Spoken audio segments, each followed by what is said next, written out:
Oh, it looks like we are live, and it is Tuesday. So if it's Tuesday, you know that it's time for Comic Book School, where we teach you the craft and business of making comics. I am your temporary host, Mike Fasolo, because Buddy is not here today. He's out doing something somewhere. Who knows? You know, Buddy.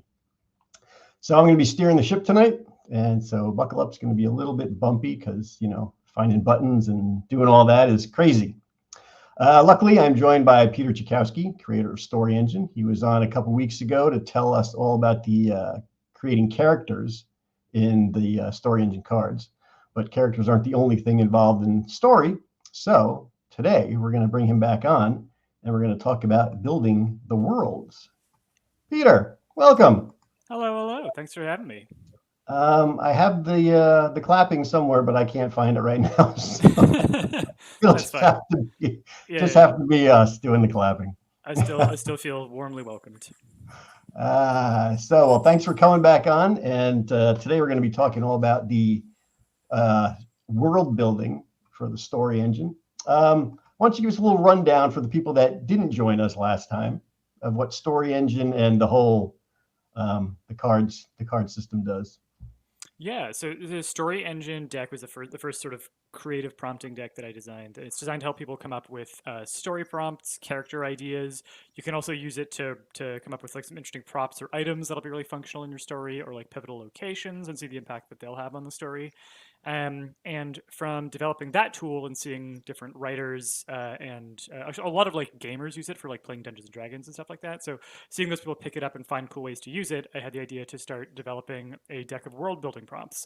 Because world building can be such a like wide open field. There's so many different ways to world build. There's so many different details you could focus on, like whether you're going to be doing like what's the political system, what are the religions, and how are the religions different from spirituality, and what's the cultural fabric like, and the geography and the cities and the climate. Like there's so many different things you could start with that it can be very overwhelming. So I wanted to come up with a deck that made world building a little bit less like paralyzingly complex, and then a little bit more fun and fluid, because like you really only need like 2 or 3 details, and once you have that, the rest can kind of form around that.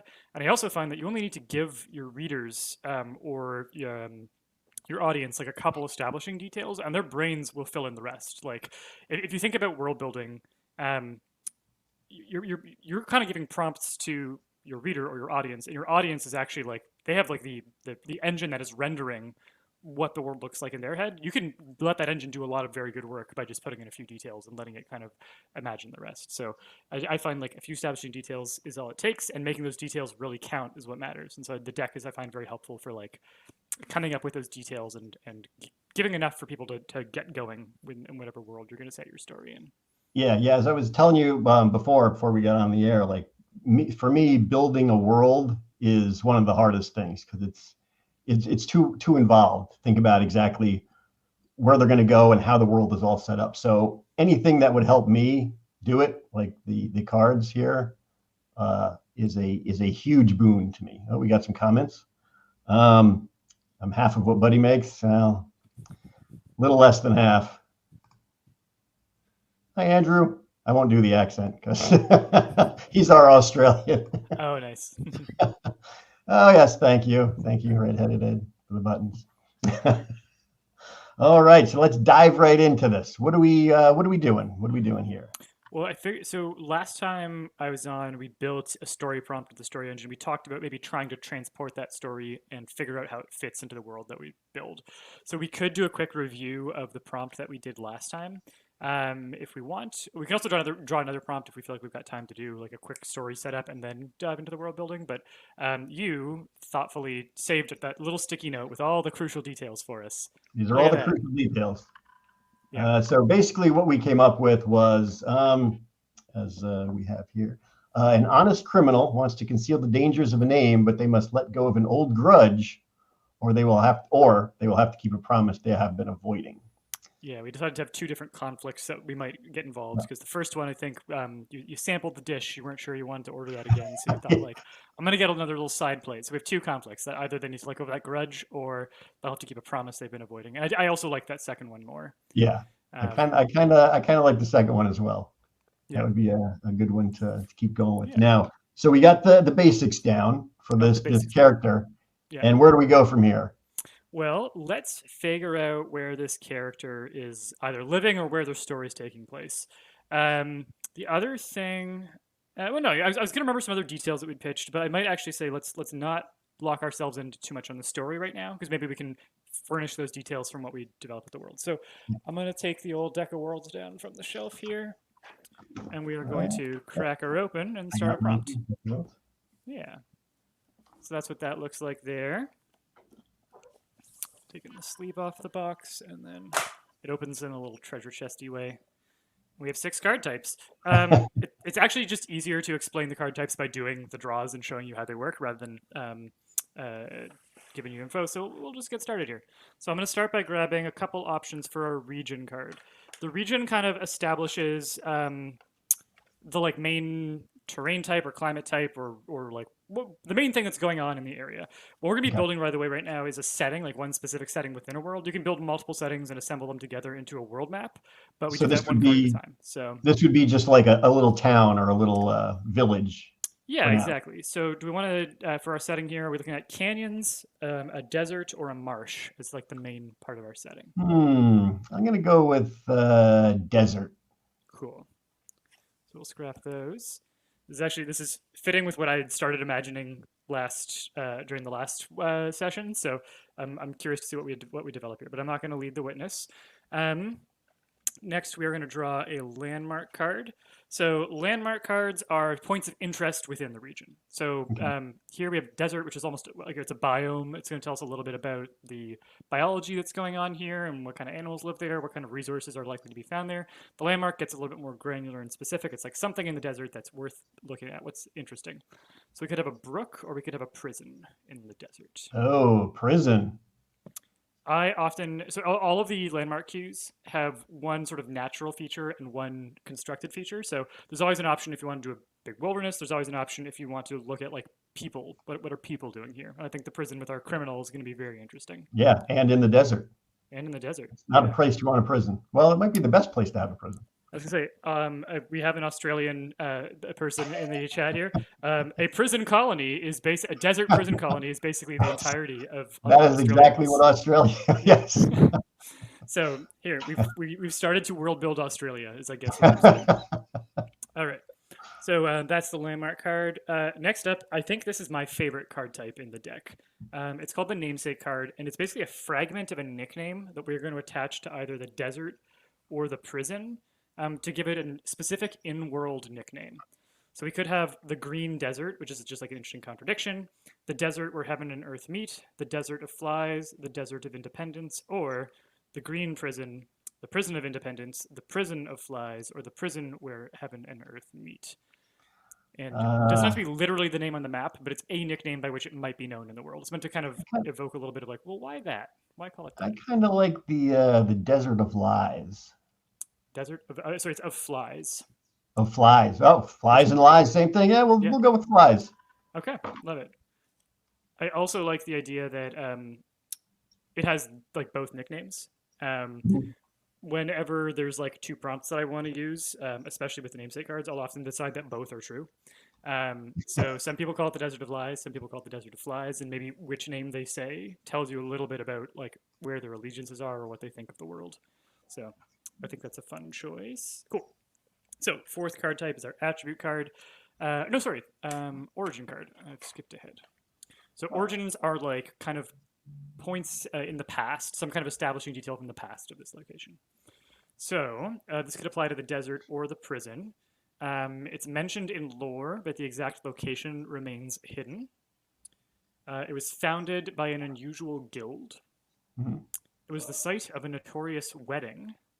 Oh. Or it is reclaimed industrial land. What was that first one? Mentioned in lore, but the exact location remains hidden. Yes, a hidden prison in the desert. Hey, I like that. I like that. That's got like some mysterious vibes that I feel like could be a good piece of the story hook. Yeah. Okay, so now is that attribute card. Attributes are kind of present day details about the locations, like what's the status quo right now. And this can apply also to the people who live in the area. So the area could be known for social equality. It could be known for one lurid district. They could have strong winds, or it could be the home of a titan of industry. I'm going to go with known for one lurid district. Okay. I'm assuming that's for the desert, not for the prison. Yeah. Although who knows? Maybe there's like one cell block that's like particularly notorious. It's a co-ed prison. Yeah. Okay.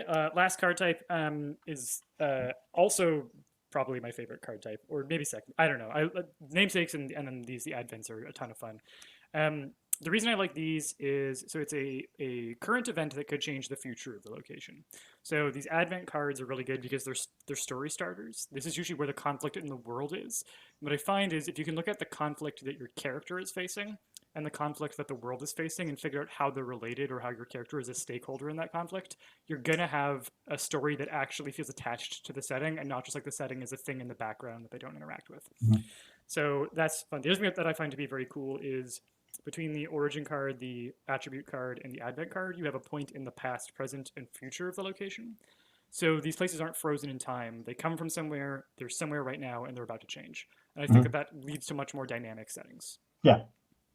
All right, so we've got a controversial law is being hotly debated, and we could put some spice on that, and it's because the law is discriminatory, short-sighted, or driven by private interests.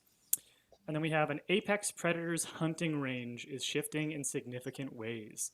And we could add some sauce on that by saying that it's moving closer to water, it's moving closer to livestock, or it's moving closer to people.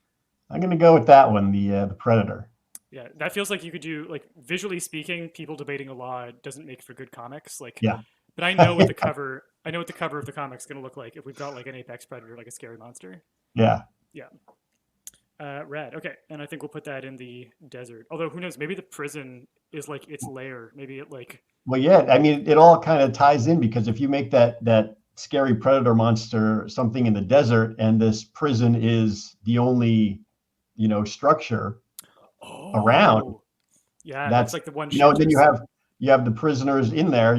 They're still bad guys, but this monster's coming after them, and they have to do whatever to try to fight it off. Yeah. See what they can do. Oh, that's yeah. That would be a really interesting setup. And I feel like when you have a bunch of characters who may not have immediate and obvious common cause, who have a common cause imposed on them, like we need to work together to survive.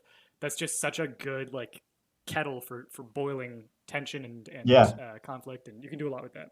And especially prisoners because they're notorious for not wanting to work together. Yeah. We have a question here. Without being able to draw, how do you decide on how you want your story drawn, or who you want to draw your story, or if maybe you should not have an artist at all and create a novel? Yeah. I mean, well, you have to go searching out artists, which is a hard thing. But I mean, there's plenty of people you can find on Comic Book School. There's plenty of artists out there, and but yeah, you can also just go with, especially with cards like this in the story engine like this, you can just make it a novel. You don't have to have a comic setting. It can just be a nice prose work. Yeah, I would recommend like if you have an idea for a story, like plot it out because then you can figure out ahead of time like what does it look like, and you wouldn't necessarily have to commit to one path or the other. And then start your search. If you're having trouble finding someone, maybe you start writing some of it out in prose. But if you find like a good partner who you can send some sample scripts to and see how they work with it, like then I love being able to do stories in a visual medium. Yeah, it's just awesome. It's yeah. so much more fun and yeah.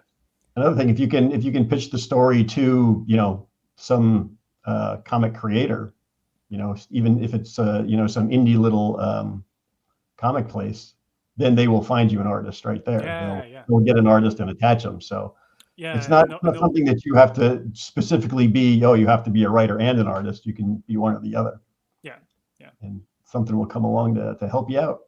Yeah, and especially if you can get a publisher on board to help you find an artist, then they're going to know who's going to be a good fit for the kind of work. They're going to know people who like have delivered before. Like that definitely helps.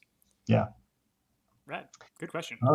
All right. So yeah, we got our basics here for this one little setting. Now we could keep it just at this if we wanted to. Like this could be the entire story of this predator, these prisoners, alone in the desert. Nobody really knows where they are. It could be one of those secret prisons where only the worst go. And now they have to work together because this predator is coming to attack them. Yeah, and our like literally our character could be one of the prisoners. Yeah. An honest criminal wants to conceal the dangers of a name. Oh, so it'd be really interesting if they, because I think one thing we had talked about last during the last session was, what if the name was kind of like someone there's multiple crime families involved, and someone had put out a hit, and the name is they know who did the hit, so they kind of know that if they say this name, that tensions will re-arise. So it'd be really interesting if in this moment of like we need to work together to survive this creature that is like has us in this isolated location where no one's going to come help us. We have to rely on each other and ourselves. And they know a truth that could totally just blow up the fragile alliance of prisoners.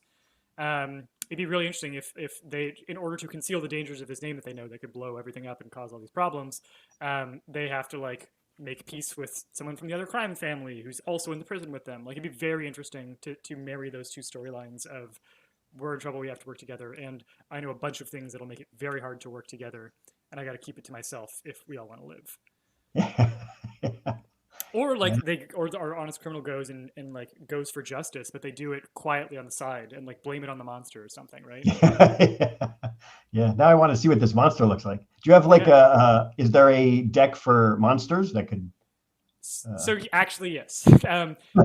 Straight up, if we want to do a little side thing here, Lore Masters deck is not out yet. I actually just got the news like an hour and a half ago that the Canadian freight has been finally released after being selected for random inspection, so it's on its way. It's coming in a matter of days. The American freight is going slower right now. It's probably not going to arrive till the end of the month. But Lore Master's deck has 8 card types, so you can create much more specific. So the like deck of worlds is for building kind of geographical based maps. You're thinking about what is next to what and how are they going to interact because of their proximity, and also like what happened in what sequence, because we've got past, present, and future cards. Lore Master's deck is about world building, but mapping the connections between different elements of your lore. So you can build like a faction with it, and then find out that that faction was founded by a particular historical figure, and then you can figure out who that figure is, and maybe an important event that they were part of in history, and then you can actually create a cluster of lore for the event, and find out like which location did the event take place at. That location can be pulled into its own prompt, and you can build out the location and find out like what's the magical artifact that's buried there. The artifact, you can give it its own properties and its own history, and find out like, well, what material was it crafted from. We have a deck for materials, so you could build out the properties of the material, and maybe you find out that the material is harvested from a particular creature. You have a creature deck. You can build out the creature that the material is harvested from, and maybe that creature is on the emblem of a faction. Guess what? You've connected back to your faction. You've got this whole web of different interrelated lore clusters. So if you want, we could do a quick creature build. Find out who this apex predator is. Sure, why not? All right. And last time you were on, you said that there are something like 30 billion combinations. Yeah, so 30 billion is for the story engine deck. Deck of Worlds is actually in the quadrillions. I think it's 800 quadrillion combinations for a simple micro setting. That's a lot. And then I finally did the math for Lore Master's deck, and your first cluster that you draw, it was quintillions, but I can't remember what the number was. It was something quintillion. It was one digit in quintillion.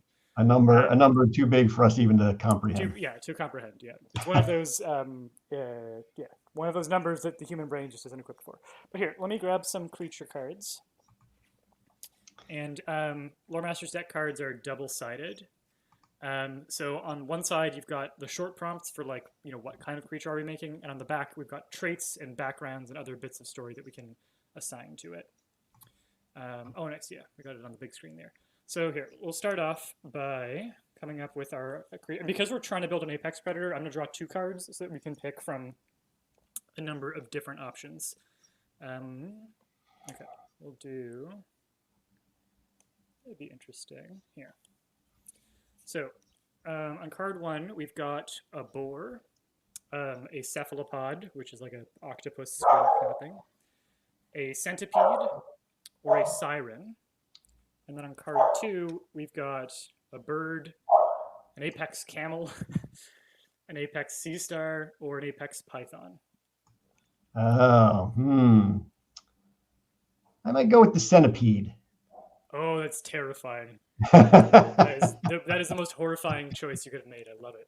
We are truly in the month of October. Okay, so centipede. So now we'll give our centipede some traits.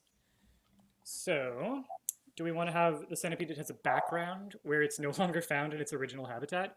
And that little icon there in the card, that's a location icon. It indicates that if we want to find out which location its original habitat was, we could draw a card to learn more about that. It could have a trait where it's highly intelligent or hive-minded. That's really horrifying. A trait where it's totally solitary or highly social, your pick. Or a trait where it's has an unusually short or an unusually long lifespan. I kind of like the long lifespan, but I also like the no longer found in its original habitat. Well, we have a little move that we've added to our rulebook for Lore Master's deck, especially where you do a corner tuck and you kind of choose both. Oh, okay. So both are active there. Unusually and then we'll quickly just draw a location card to find out where it originally was living. Is this centipede from a fissure? We got a comment for you up there. Oh, hey, a detail-oriented man after my own card collecting glory. I love having a tool for every purpose. Like I build the tools that I find I reach for and they don't exist. So I've wanted to do some fun like creature creation that's like creative prompt driven, like open-ended in this way. And yeah, I love having a little tool for every purpose. And Lore Master's deck kind of filled in some of the gaps from the other decks in a way that was really fun to work on. Thank you, Redhead Ed. Yep. Oh, look, she also gave me a compliment. I'm killing it on the buttons. Oh, thanks, yeah. Redhead. I'm trying. And thank you for helping out Story Nexus, because Story Nexus, she told Story Nexus that brand new to the channel, and anything you want us to find out, we got everything on Comic Book School. Yeah, lots and lots of courses in different aspects of comic making. Dive in, enjoy the curriculum. Yes, it's fun. It's good times here. All right, so let's see. We got a centipede, unusually long lifespan. And and then its original habitat is no longer found there. So originally it could have been in a fissure, in a tower, in a theater, or in a breakwater, which is like one of those like long ridgy things that stops waves from coming into rivers. I'll go with a fissure. All right, so the centipede literally crawled out of a hole and started tearing in the desert. I love that. Okay, so let's give it some more traits here. Oh, that's interesting. It could have a background where the centipede is the omen of a prophesied event. Good times. A trait where it has a powerful roar or screech. A trait where it communicates via buzzes or clicks. Or a trait where it has additional or reversible joints. Oh, gosh. I might have to go with a corner on this one, too, with the reversible joints and the prophecy? Yeah, the prophecy. Yeah, that one. The centipede's bad enough, but one with reversible joints and added limbs. Bad news imagine right they finally get it pinned and then the legs just reverse. And it's so horrifying. And then we can quickly draw an event card to find out what it is a prophecy of. So is it a prophecy of a coming tournament, of a poisoning, of a stalemate, or of a shattering? I'll go with a shattering. Yeah, I like that too. Oof. Actually, especially if it crawled out of a fissure, it could be that like when the desert is going to be ripped apart by earthquakes or something, that the first shocks are going to release this monster that's like the herald of the great shock. The apocalypse. Yeah. Oh well, this is truly horrifying. This is deeply disturbing. I'm really excited about this. That's good stuff. So we got the creature. Now, if we had wanted to, we could build this out even more. Like it's not just going to be focused on the desert prison. You can build this out to, say, an even more larger world where the politics or the government who runs the prison, they already know about this, and they have to decide whether they're going to help them or whether they're not. So we can just keep building out the world and make it bigger and bigger. Yeah, exactly. So do I have the guidebook with me? I do. I'll show you kind of what it looks like as you do that. And then if we want, we can just keep tacking some more settings in place because it's like my favorite thing. We just keep building and building. So yeah, it comes with a little guidebook. We call it a guidebook, not a rule book, because the only rule is that the deck is there to help you create, so you can ignore any guideline that doesn't serve that purpose. So again, this is not about rules. This is about just getting you into creative flow, however that needs to happen. I've destroyed the desert. I'll fix that in a second. But yeah, so these are the rules for like assembling, or the guides for assembling a setting. But eventually you can build a world map. You can put together multiple locations and actually assemble them in space and have like something that approximates the map. And the fun thing is, if you are like a tabletop gamer, this could actually be something you put out in front of your players, and they can like point at the places where like, oh, I want to go see the Golden Road, or I want to go to the Meandering Desert, and actually explore it in real time. And you can measure how far it is and figure out how long it would take to go there. So it can be a fun little immersive tool. But for now, do we want to build another little location next to the desert? Yeah, sure, we can do that. See, to me, I would keep going. I would forego actually writing the story, and I would just be like, I'm just going to keep building the world. What do I do next? It does make it intensely fun for world building, and I have to say, just world building can become, after a point, a distraction. Yeah. I think of world building as like it's stocking the kitchen before you cook, but it's not that, right? So stock the kitchen, right? You might need a bunch of different ingredients. You don't know what you're going to need until you kind of get cooking. But there's a point where you're just like, it's like you're getting ready for a siege, and it's the point where it's not helpful to be stocking ingredients anymore. So yeah. know when that is. So we do want to build a setting based around a port, around woods, or around plains. Let's go with a port. Cool. We are going to give our port a point of interest. Is there a lake or a road of interest there? Lake. Okay. Even though we're on a port, we already got water, but yeah, that's good. That'll do. If you want to change your mind, you just rotate the card. So you can call the play if you want to call the play. Okay. All right, we'll leave it at lake for now. Let's give our lake or our port a nickname. We could have the Wanton Port, the Wanton Lake, the Port That Walks, the Lake That Walks, the Port of Books, the Lake of Books, the Port of Clay, or the Lake of Clay. Let's go with the Lake That Walks. What are you thinking for that? What do you think that means? How do you interpret that? That the lake is shifting. It moves a lot. That could actually be something that involves the creature, because that might be the thing that it came from, and maybe it's trying to find its way back. Yeah. Or if there are like earthquakes happening, then it could be that like whatever the tectonic activity is causing the body of water to move or migrate or something. Yeah, and if it has happened in the past, that's why it's the lake that walks, because it's constantly shifting. Yeah, and then that explains if it's happened in the past, and that explains why there's a prophecy or an omen, because this has happened before, and last time they wrote down the signs. Yeah. I like it. Okay, origin card. So we already have a detail from the past now. Like sometimes the namesake cards do the duty of another card, but we'll still get a little establishing detail here. So the area could have seceded from a larger territory. It could have been founded by somebody erased from history. Could have been the site of an epic betrayal, or it could be a former desert. Ooh, I like the betrayal one, but I also like the former desert, because that would tie back into the desert that we have now. We can corner check it. Let's corner check that one. Yeah, the corner check didn't make it into the Deck of Worlds rulebook because we hadn't thought of it yet. But you can reverse apply it from Lore Masters. It was a thing that we learned later, and we were like, "This is great. This lets us have our cake and eat it too." We'll retro it. Okay, so let's do an attribute card. All right, so the people who live here, they could have multiple writing systems. They could be known for their love of dance. Could be located on a geological fault. There we go. Or the habitat of strange symbiotes. Ooh. I might corner check that one too, with the symbiotes and the geological fault. Yeah, done and done. Do you want that for the lake or for the port? I would do that for the lake. Okay. I'm going to shift that over just a little bit. Okay, cool. And then last card type, we're going to do our advent card, get another little event going here.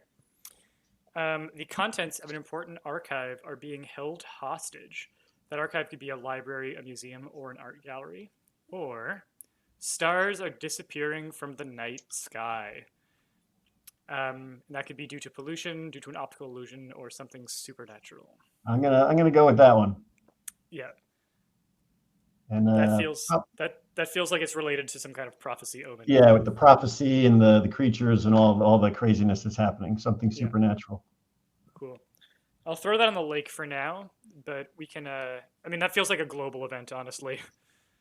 That feels like it could apply to the whole world. Cool. Okay. Actually, I like this because the desert didn't feel very inhabited, right? Like it felt like this kind of a bit of a wasteland. The port feels like it's got people in it. The port feels like, issue 1 takes place in the prison, and then however that story resolves, the creature, and if the creature survives, and whichever prisoners survive, I feel like are going to be coming to the port to like flee for safety, and that's when the story starts to ramp up from being like a bottle episode horror to being like like a more grand or epic horror. An epic one, yeah, because I mean you can have the port where the people who know the prophecy, they know something's coming. Oh yeah. And they could even be, that can be where the big debate takes place of, we know it's going to happen. If it, does destroy the desert prison, then it's coming for us next. So do we help them, or do we just abandon everything and hope that we can survive? Yeah.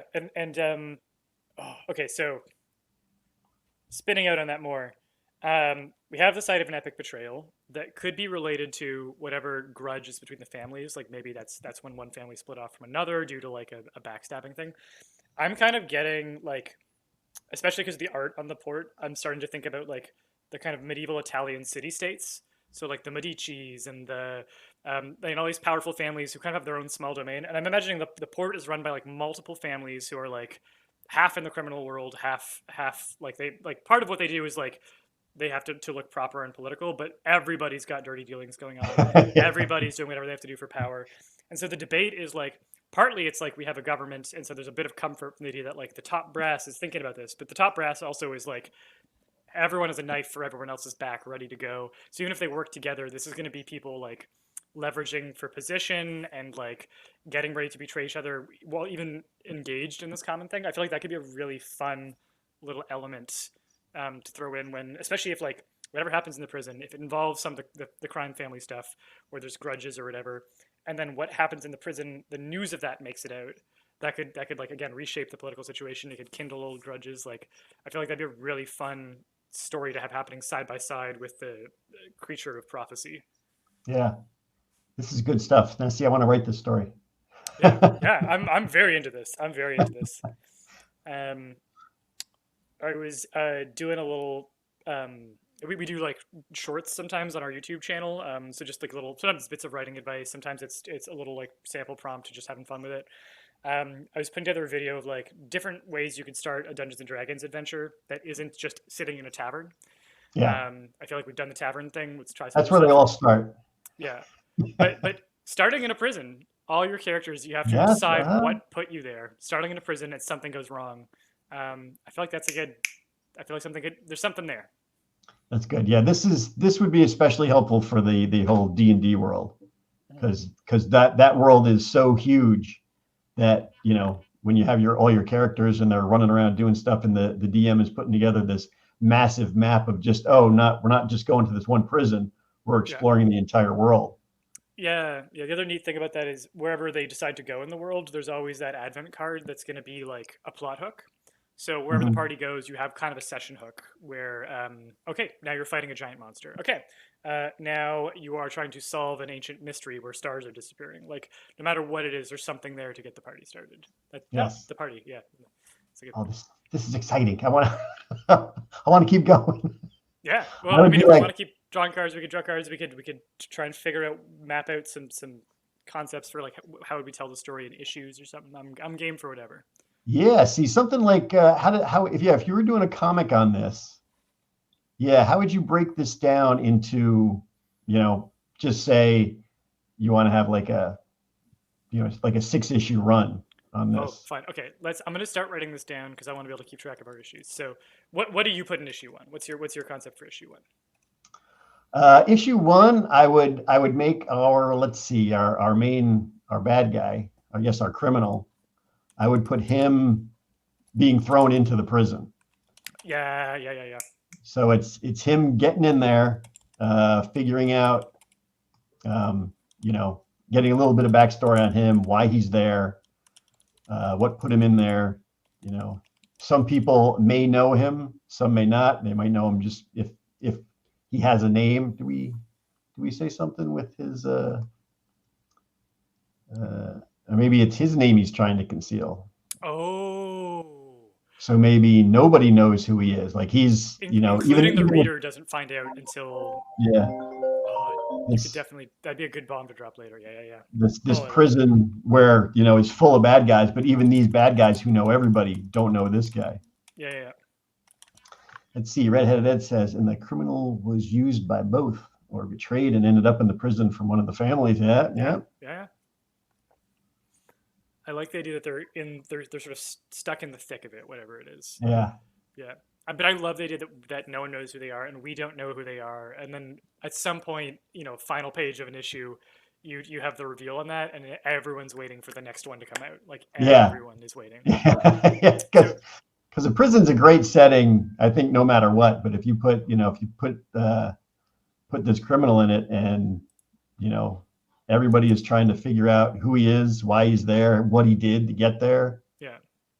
it's definitely going to attract more people. Yep. And then I feel like issue one has to end on revealing the monster. I feel like we can't get to the end of the issue without putting either there's some kind of like death, but we don't see it, or we get a good visual of what we're working with here. What are you thinking for that end? I would definitely think that there would be some sort of death. So it's like it's a prison, it's locked down, and suddenly one prisoner is just like obliterated, just completely destroyed, and no one knows who did it, how they did it, because like he would have to be completely torn apart, like a human couldn't do it. Yeah, yeah, yeah, yeah. So what's in here? How did it get in here? Does anybody know what happened?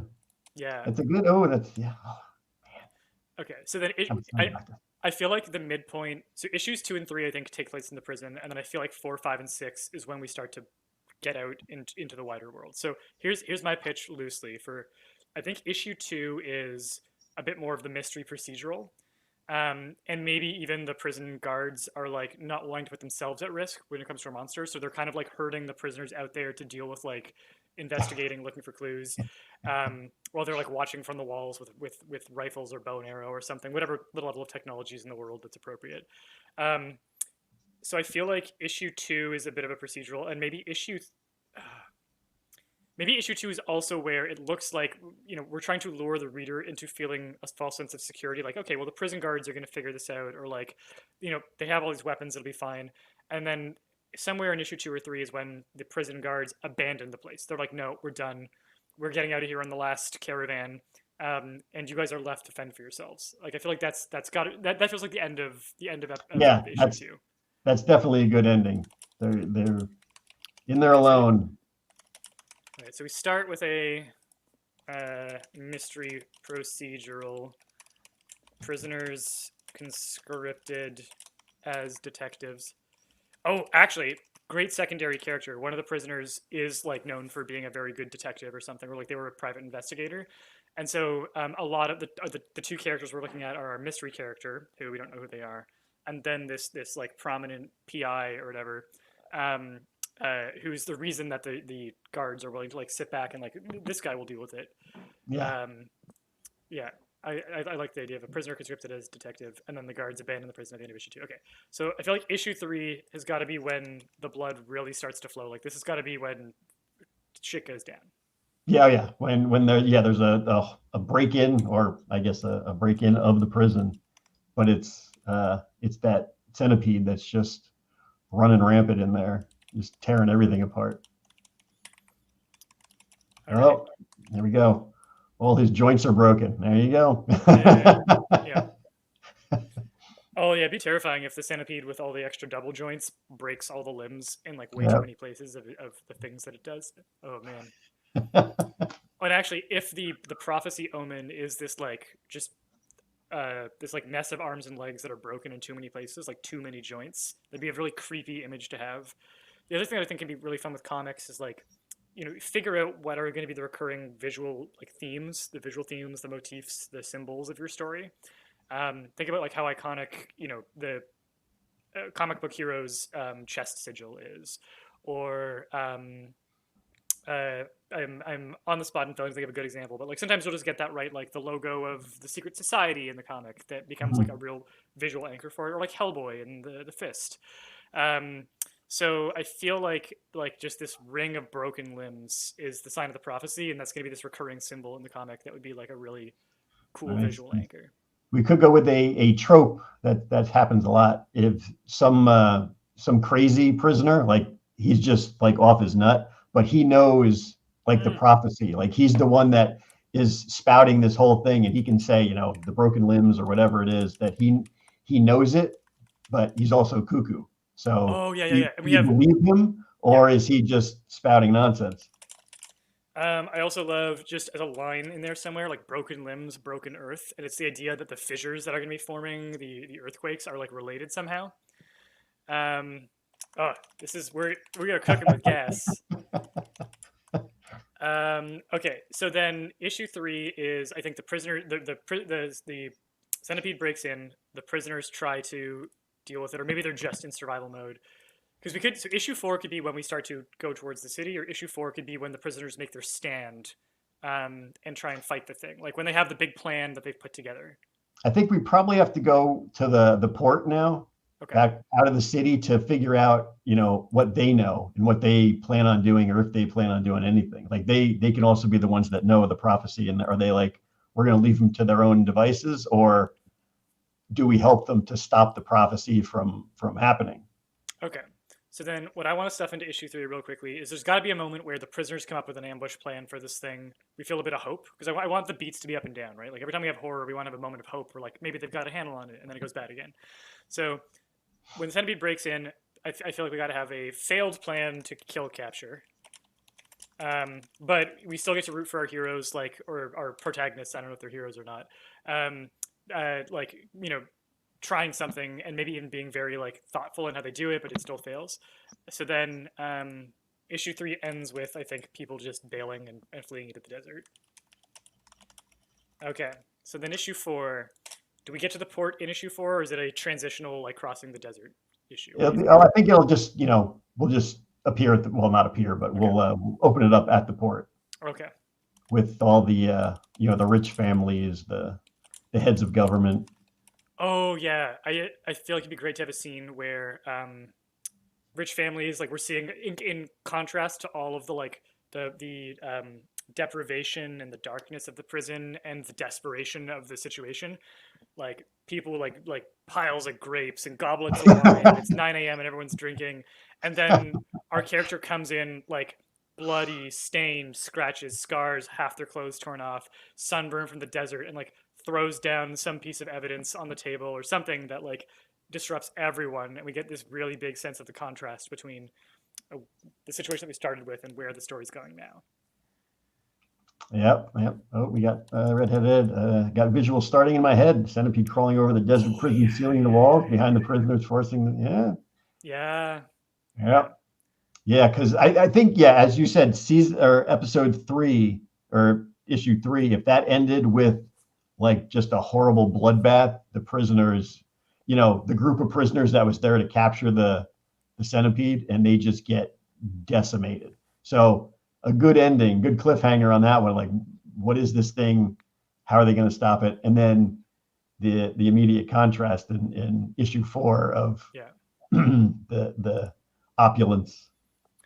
And do you think issue 4 is where we reveal who our mystery honest criminal character is? Like, is that when like they come back to the city and then you have like the head of the crime family being like, my son? Like, See that could be good. That could be good. Yeah, but do we want the prisoners to come back, or do we just want to keep these two things separated as the prisoners are oh, stuck in the prison? We could have. I oh, like I like the idea of like a guard being the one oh, that yeah, burst into the thing. Like he was the one yeah, that stayed behind, or he just had to go, get his keys or something. And yeah, he comes in and he's just, covered in the blood and the gore. yeah. And he's like, "Oh, it's going down." Okay. Okay, cool. I had imagined us going like the characters actually fleeing and going to the city, but I like this so much more. So we're gonna cut to the city Yeah. as they get the news of what's happening. Okay, love it. Cut to the city. Um, Rich people, they get the horrible news. And maybe this is maybe this is where we find out that the honest criminal who was thrown in there or whatever is like the child of someone important, or do you think that we're going to reveal that now, or are we still? I guess why do the people in the city care about this? Well, I would go out on a limb and say that they care about it because if the prisoners can't kill that creature, they know it's coming. The port's next. Right. So they're kind of hoping they do, but they don't really want to get involved because it's, they're the Richies and are like, we don't Yeah. want to get our hands dirty. That Okay. they're like, oh, the prisoner is full of, you know, murderers and bad guys. They should be able to take care of it. Right. Okay. Cool. They're debating getting involved. Do they think it's worth the risk? So, how do you think this issue ends, or what conflict does it build to? Um, issue 4, I might end it with, I don't know if I would go back to the prison and reveal that our main character, find out who he is. Oh yeah, so cut back to the prison, and that's when the reveal Yeah, happens. and Okay. he tells somebody or somebody finds out, and I I like like that that. if he's the son of one of the main crime families or even the main crime family. Yeah. Son of main crime family. Um, Question for you. This is unrelated to kind of the story, but I think it might help shape the remaining issues here. Does our character have any powers? Are they like tied to the prophecy, or like a hero who awakens? Do we get any glimpse of them, being extra strong or fast, or is it just like a guy in an extraordinary situation who has to, rise to the occasion of it by being clever and I smart? would I would go with that one. Okay. He definitely should be tied into the prophecy somehow, whether Yeah. it's some supernatural thing might come to him, or he finds some artifact, which would be good for the artifact deck, or something that gives him the strength to beat this creature. But I would just keep him in basically this whole world as just a low magic kind of thing. Cool. I like that. It definitely makes the advent of a prophecy feel more like people aren't going to believe it because magic doesn't normally happen, or the Yeah, supernatural doesn't normally happen here. yeah. Is the guards that come back and warn the families. The prisoners are the first to fall. Yeah, Yep. yeah. I like that. Okay, so um, I feel like this story is going to go longer than 6 issues, but Okay. I feel like 6 issues is a good starting arc. it's a Like, it's a good thing to get things going. But yeah. so all right, we got issue 5 and issue 6 here. Um, so they tried a plan to kill and capture this thing. It failed. The city is debating whether or not they're going to get involved. Um, I wonder if our prisoners' plan now involves like trying to do something to get the city involved, like send a messenger who's going to cross the desert and get there to plead their case, or send up a signal flare or something like that to say like, no, we need help. Um, do you think they would go there? Do you think they would try, capture and kill version B? Well, I definitely think that they would try to get help, but then it would have to be who's going to go, who's going to cross the desert, because it's going to have to be, a horrible desert, and 3, 4 days, even with if they pack enough food and water, it's going to be a fight just to make it there. So Yeah. yeah, I think some people are definitely that would be part of their plan. Characters A, B, and C, you're going to see what you can do while we stay here and try to plan how to kill this thing, Okay. even if it can be killed. Yeah. Cool. I feel like we need to. Maybe this is the episode where they start talking about like trying to figure out weakness, or maybe this is when they start to learn more about the prophecy. Well, yeah, they would have to talk to the cuckoo guy, Yeah. who would know. And again, do you believe him? Does he know what he's talking about, or is he just a nutcase? And I feel like maybe the end of issue 5 is they come up with our party who's going to the city leaves. The party who's going to stay here comes up with a plan, and they try something that is not a smoking gun, but it's consistent with Prophecy Guy's prophecy. Like the weakness of this creature is supposed to be this, and they try something related to the weakness, and they get a hit where like they manage to cut off a limb, or they get some damage on it where far from dead, but like they know that it can be hurt at the very least, and it's consistent with the Prophecy Guy's story. And all they did was make it angry. Yeah. We took one of its limbs. Or the family took the other. Oh, that could be a good one. Yeah, if there is an artifact that can defeat it. Okay, so I'm gonna say, why don't we take a moment here as we've got our issue 5 before we do issue 6. Let's quickly draw. How are we for time? What's our time at here? We can do probably another 10 minutes or so. Okay, let's come up with an artifact. I think just because it's come up a few times now, and I think it'll help to concrete what it is, and then we'll figure out what issue 6 is, because I feel like that's when the artifact comes into play. Okay. So we could have a staff, a communicator, a bandana, a balloon, a whip, a backpack, a talisman, or a glider. I would probably go with either the talisman or the staff. Yeah. Or we could even have the talisman be like the headpiece of the staff or something. Oh, okay. See, I was going to go with just the rules, but we can make the rules up as we go. Yeah, that's the spirit of it. All right. That's what the story engine does. It allows you to do whatever you need to. Just make it up. You are your own boss here. All right, so let's give it some traits here. So it could have a background where it was discovered next to another object. It could have been created to work in extreme climates. It could be imbued with the properties of its material, and we draw material cards to figure out what the material is. Or it's covered in words, wards, or glyphs. Go with that one. Yeah, that feels right. And I think I'm only going to draw 3 traits for this one, just because we already know a lot about it. It's already tied to a prophecy. It's going to be, a weapon of omen for a hero. So I don't think we need as many details, but I just want to know a few things about it. Could have a background where it's prized by collectors. A background where it's the focal point of a crisis or a conflict. A trait where it has phasing or teleporting properties. Or a trait where it contains a concealed tool or weapon. I kind of like the concealed tool or weapon, because then people think it's the staff, but it's actually the talisman that matters. Oh, yes. It's just the headpiece.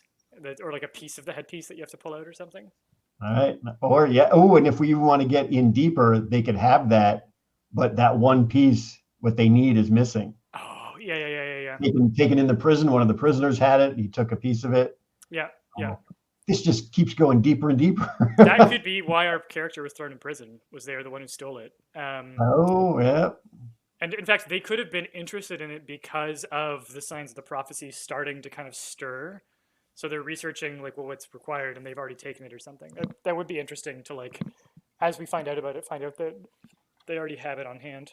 Oh, we could, yes. Or what if that one guy at the beginning, the like the detective guy in the prison who they said you're gonna Yeah, be in charge of the finding out what the creature is. What if he took it and he doesn't know if he wants to give it back? Like he's like, hey, I right. I like the idea of the creature destroying the world or whatever it is. Yeah. Oh, interesting. And Interesting. he's just a bad guy. He's like, hey, I'm going to survive because just say that one piece is what the creature Yeah. won't attack. So if he has it, he's fine. Yeah. So he And, goes, and I'm look, I'm I'm getting a little bit of like a Rorschach from Watchmen vibe of like this. So he's a private investigator who just saw too much. Eventually broke. He does something that gets himself thrown in prison, and he's just like ready to watch. Like no one in the world deserves saving. It's kind of where he's at. yeah, that'd Um, that would be very interesting. That'd be very interesting. be good. Okay, so we can give it one more trait here. The artifact used by a specific role or profession. And that can be true of like if it's a particular style of staff, it could be like a staff of office, or like this Mhm. particular artifact was hidden within a particular kind of staff. Missing from a specific location, which could be true of the talisman. It gets destroyed a little bit each time it's Oh, used, that's kind of interesting. or it has a glowing or glossy appearance. Hmm. Um, I kind of like destroyed a little bit each time it's used. I think so too. It makes like okay, we have this creature killing weapon somehow, but it's a finite resource. Yes. Um, we can't use that infinitely. Okay, there we go. Cool. Okay, so we've got our little secret weapon here. So then issue 6. Um, issue 5 was the prisoners are debating who's going to go to the city, who's going to stay and fight. They get more information from the prophecy guy. Maybe this is when we find out about the little piece of the talisman inside the staff that is useful here. And I think that it should involve some kind of like getting a little bit of a win, dealing damage to this thing, and then it gets so much worse because it's enraged. Yeah. Um, what's our issue 6? Well, if we had to end on issue 6, like if that was going to be like the publishers, like you get 6 issues, finish it up. 6 would have to be our huge reveal of everything, like what the talisman is, who our main character is, what the talisman can do. They could try it out, and it doesn't work exactly as it should. Like it doesn't kill the creature, only because that one other guy has that one piece, and they either have to convince him to give it up, or find some way to take it from him, or even kill him to get it. Okay, so then issue 5 has to end with this cutting back to the city again, to the council, and the city decides to send the staff. Okay. I feel like we have to get that gun on the wall in the background to go off in the final act early enough, you know? Yeah. So the city sends the staff. Issue 6 then is the showdown. The staff has to fail like halfway through that issue. Yeah. And then I think that our honest criminal needs to figure out the detective's deal. Triple size 6th issue on the way. Yes, Yeah, exactly. I know. I This want is, issue 6 to this just is set up another arc. I want it to be this like is the end of an arc. definitely a Yeah, 12 issue kind of thing, or an yeah. ongoing thing. Because I feel like issues 7 to 12 all take place in this. Like it's when the thing comes for the city. Yeah. But there's a showdown. The staff has to fail. The honest criminal figures out the detective's deal. I feel like it's just the two of them left at this point. I feel like everyone else is dead.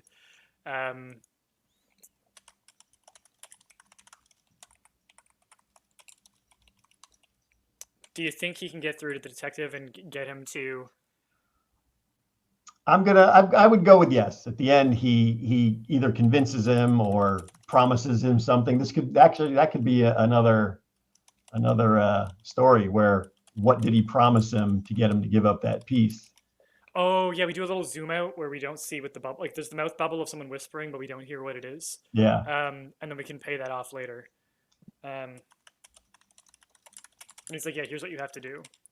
I also love the idea that the detective. I just think this would be such a chilling image of like our hero walks out into the desert with the thing to go back to the city with it because he doesn't think he can beat it here, and the detective stays knowing he's gonna die and just like standing alone as the creature comes along and is like clearly not afraid because he's just like ready for it. He's ready for it. And then our issue 7 to 12 arc picks up with hero comes back to the city. Only survivor. People may not believe him, right? No one can corroborate his story. Yeah. And he has to figure out how he's going to use the little piece of the talisman, like how it operates or how it works. Maybe we get a little taste of it in the end of issue 6, where like he does something to the creature, but needs to train on how to use it more or something. Yeah. But I like the idea that it ends with him walking into the desert and the detective like just walking in for like clearly going to die in the final showdown to win him some time or something. Mm-hmm. He kills the beast, but the fissure doesn't close, and they look at the lake port. This isn't over. Dun, dun, dun. Yeah. So I mean, but look at that. We in less than an hour, we mapped out this entire story and the world, and we could even use the story engine, the character engine, to build a couple more characters. We can figure out more about the detective's deal. Yeah. Go in depth about him. Go in depth about even the crazy guy, what he's doing. Yeah. I definitely want to know his deal. There. Oh, there's so much we can do.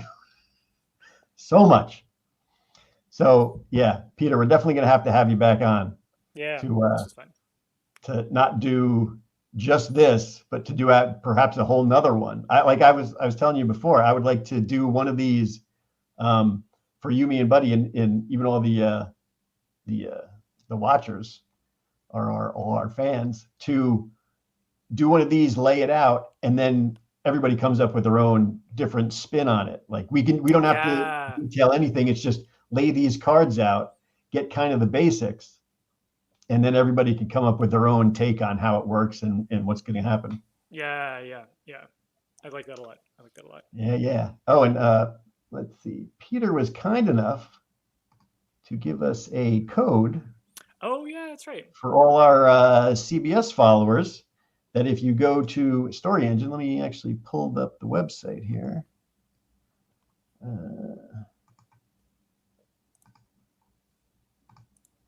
If you go to Story Engine, this is where you would get everything. You get 10% off for, what is it, the first 2 weeks?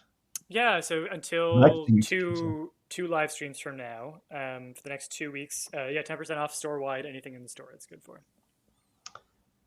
Very nice. 30 billion campaign ideas. Look at all the stuff you can do. It's a really fun tool, and it is as we've seen, like we adapted the tool live to just to do what we needed it to do. Yeah, and that's what's great about this is you're not stuck in just what you can do. It's whatever you need to change, you can change. Yeah. Which is pretty awesome. Yeah. Well, I think we did a good job here tonight, Peter. I think so too. This is a good 6-issue spread. Like this is it's a banger. Awesome. Well, I truly appreciate you coming back on to show us around here and give us a little preview of the lore deck. Is that what the Lore Masters deck. We went rogue and just threw that in the mix, but you set me up perfectly. But yeah, so we got that. We got all the Story Engine stuff. Oh, look at that. We got a nice thing. Great episode, guys. Thank you, Michael Jiff. No, Giff. He's not Jiff. Giff. Yep. Everybody's liking this. And I honestly think that this is one of the best things to do to get anybody started. If you feel you're stuck, pull out the cards and just, even if you're just laying out a few, and that can get your brain moving like it did for us here today. Yeah. Really good stuff. All right. So, we'll definitely get you back on, and we will explore more of this. We'll see what we can do. So thanks for joining us, everybody. Thanks for joining us, and we will see you next Tuesday.